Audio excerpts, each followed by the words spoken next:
आज हम लोग देखते हैं पृष्ठोदय राशियां और शीर्षोदय राशियां क्या है। पृष्ठोदय राशियां कौन कौन से हैं, शीर्षोदय राशियां कौन कौन से हैं, उनके क्या मानव जीवन पर प्रभाव पड़ता है, कौन राशियों के क्या असर होते हैं, किस भाव में कौन राशियां हैं तो उसके क्या असर होंगे, उसके क्या प्रभाव होंगे, पृष्ठोदय राशियां क्या है, शीर्षोदय राशियां क्या है। इन सारी बातों का हल आप इस वीडियो में यदि शुरू से अंत तक देखते हैं तो आप अच्छी तरह से जान जाएंगे, समझ पाएंगे। तो आज पृष्ठोदय और शीर्षोदय प्रकार के जो राशियां होती हैं, इसे कौन कौन से राशि को क्या कहा जाता है, उसको देखने के तरीके क्या हैं, इसके बारे में हम लोग आगे देखते हैं, बढ़ते हैं। तो यह ध्यान देना होता है कि पृष्ठोदय और शीर्षोदय राशियां में पृष्ठोदय राशियां 1, 2, 4, 9, 10 अर्थात मेष, वृष, कर्क, धनु और मकर, ये राशियां जो है पृष्ठोदय कही गई है, अर्थात पीछे से उदय होने वाला। पृष्ठोदय का मतलब पीछे से उदय होने वाला। यह ग्रह जो होते हैं, यह इनके स्वभाव जो होते हैं क्रूर होते हैं। क्रूर कर्मों में इनका व्यवहार देखा जाता है, विचार किया जाता है। शीर्षोदय जो है, शीर्षोदय में 3, 5, 6, 7, 8 और 11 नंबर की राशियां अर्थात यहाँ ध्यान दें, 3 का मतलब मिथुन, 5 का मतलब सिंह, 6 का मतलब कन्या, 7 का मतलब तुला, 8 का मतलब वृश्चिक, 11 का मतलब कुंभ। इन राशियों को हम लोग शीर्षोदय राशि कहते हैं। इसका मतलब होता है कि जो आगे से उदय होता हो, अर्थात जो आगे से उदय होता है उसे हम शीर्षोदय कहते हैं। यह शुभ कार्यों के लिए बताया गया है, इसमें किए गए कार्य शुभ होते हैं। अभी तो यहाँ आप लोग 5 राशि यहाँ पर और 6 राशि यहाँ पर चर्चा आप देख लिए, लेकिन एक राशि जो 12 अर्थात मीन राशि छूट रही है। मीन राशि दोनों ओर से उदय होता है। मीन का मतलब मछली, यानी मछली आप देखते होंगे कहीं भी, आप ज्योतिष में या कहीं भी फोटो में एक पिक्चर देखते होंगे कि मछली का आकार है जिसका मुंह दोनों तरफ है और पूंछ भी एक दूसरे का दोनों तरफ है। तो दोनों ओर जो से उदय जो होता हो, यानी दोनों तरफ से उदय होने वाला को हम यहाँ पर कहेंगे मीन राशि, यानी दोनों तरफ से जो उदय हो अर्थात उसका कार्य जो है दोनों तरफ से दोनों कार्यों में लिया जाता हो, अर्थात उसका मिश्रित जिसका फल हो, वही जो है यहाँ पर मीन राशि हुआ।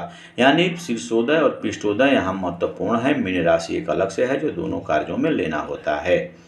अब इसके बारे में विस्तृत रूप से हम लोग यहाँ पर अध्ययन कर लेंगे। पृष्ठोदय राशियाँ जो है क्रूर होती है, यह क्रूर कर्मों में लिया जाता है। मीन राशि दोनों कर्मों में लिया जाता है, इसमें कोई संदेह न समझेंगे। आगे देखते हैं कि जब इन राशियों में कोई भी ग्रह नहीं होता, अर्थात जब इन राशियों में जो ये राशियाँ हैं इसमें कोई ग्रह नहीं होता है, तो ऊपर में जो आपको पहले जो ये बताया गया, अभी जो हम लोग चर्चा किए, उसका प्रभाव क्या होता है उसको देखें। परंतु वह ऊपर के प्रभाव को समझ करके और हम उसका फल को निष्कर्ष पर जा सकते हैं।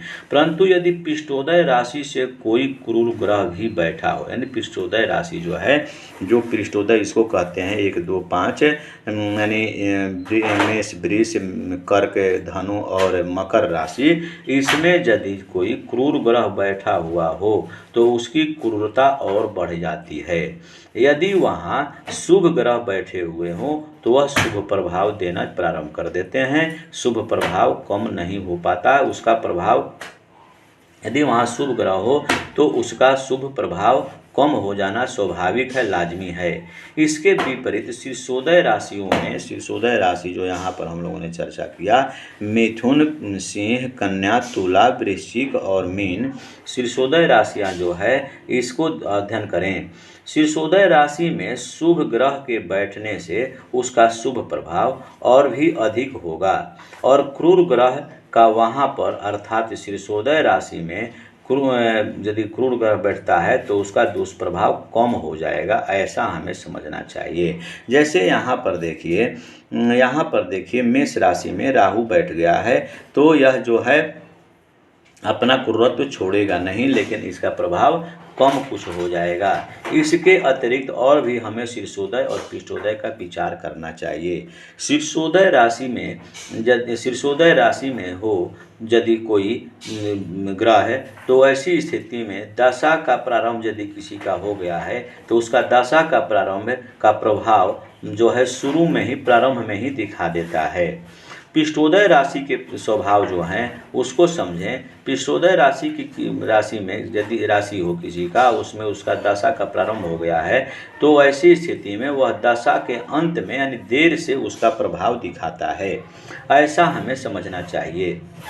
दोनों ओर से उदित होने वाला अर्थात मीन राशि दोनों तरफ से उदित होता है, वो होने वाली राशि में दशा के मध्य और अंत दोनों उसका प्रभाव दिखाता है, यानी अच्छा या खराब, अर्थात दोनों का आदि मध्य और अंत में तो दिखाता ही है, परंतु उसका प्रभाव अच्छा और बुरा दोनों होते हैं, ऐसा हमें समझना चाहिए। यदि आप लोग इसकी गणना समझ जाएंगे पृष्ठोदय और शीर्षोदय का, तो आप लोग की मन की शंकाएं जो है, आप आगे जो भविष्य में कुंडली देख करके फल कथन करेंगे, उस फल कथन में आपको शीर्षोदय और पृष्ठोदय की बात बार बार आती है। यदि आप लोग ये नहीं समझेंगे तो कुंडली का किसी का हम लोग गणना कर रहे हैं, उसका फलादेश निकाल रहे हैं, उस समय कोई बात बोला जाए कि ये पृष्ठोदय राशियां हैं, तो आप नहीं समझ पाएंगे कि पृष्ठोदय राशि कौन कौन से हैं। यदि यह बोल दिया जाए कि अमुक स्थान में बने 8 नंबर के भाव में पृष्ठोदय या शीर्षोदय राशि है, तो आप उस भ्रम में पड़ जाएंगे कि पृष्ठोदय राशि कौन है। जैसे मान लीजिए आप शीर्षोदय राशि की बात कर रहे हैं, तो शीर्षोदय राशि यदि यहाँ पर 3 नंबर है, तो शीर्षोदय कहा जाए कि 9वें भाव में शीर्षोदय राशि है, तो आप भ्रम में पड़ जाएंगे शीर्षोदय राशि कौन है, तो 3 नंबर जो है शीर्षोदय राशि में आता है। इसलिए हम लोग को यह जानना अति आवश्यक है कि शीर्षोदय राशि क्या है। अब ये यहीं पर देखिए, मान लीजिए 5 नंबर यहाँ पर है, यानी सिंह नंबर राशि है, तो सिंह राशि को हम शीर्षोदय कहेंगे या पृष्ठोदय कहेंगे। तो उसके लिए आप लोग यदि याद नहीं रखेंगे तो इसको कैसे समझ पाएंगे कि पृष्ठोदय राशि है या शीर्षोदय राशि है। एकादश स्थान में शीर्षोदय राशि बैठा हुआ है, तो इसका मतलब आप क्या समझेंगे कि शीर्षोदय राशि का मतलब यहाँ पर आप देख रहे हैं 5 नंबर, अर्थात यह 5 नंबर जो है शीर्षोदय राशि होता है। इसके लिए हमें यदि इसको अध्ययन नहीं करेंगे तो हमको बाद में कठिनाई महसूस होगी। प्रारंभ में तो थोड़ा सा लगेगा कि बेकार की बातें यहाँ पर बताई जा रही है, हमको समझ में नहीं आ रहा है, लेकिन यदि इस नियम को यदि आप जान जाएंगे, आप अपने नियम में इसको फॉलो करेंगे, आप इसको समझ करके आगे बढ़ेंगे, तो यानी कोई भी कार्य करने से पहले हमें उसको समझ लेना अति आवश्यक होता है। तो आप यदि उसको समझ लेते हैं विधिवत रूप से समझ करके, और आगे यदि जैसे जैसे आप क्रमवार बढ़ते जाएंगे, तो उस प्रकार आप उसमें आपको सहायता होगी, आपको समझने में सहूलियत होगी, तो आप परेशान नहीं होंगे। तो आप उसको अच्छी तरह से समझ करके किसी भी कुंडली का फल आप निकाल सकते हैं। इसलिए आप लोगों को पृष्ठोदय और शीर्षोदय समझना बहुत आवश्यक था। आज आप लोगों ने जो सीखा, मैं उम्मीद करता हूं कि विधिवत रूप से बताया गया है। यदि आप इसको सीख गए होंगे तो आप सब शंकाएं जो मन में चल रही होगी वो दूर हो जाएगी। यदि आप वीडियो को पसंद करते हैं, इससे कुछ लाभ हो रहा हो, तो आप इसे लाइक, शेयर तथा सब्सक्राइब करेंगे। धन्यवाद।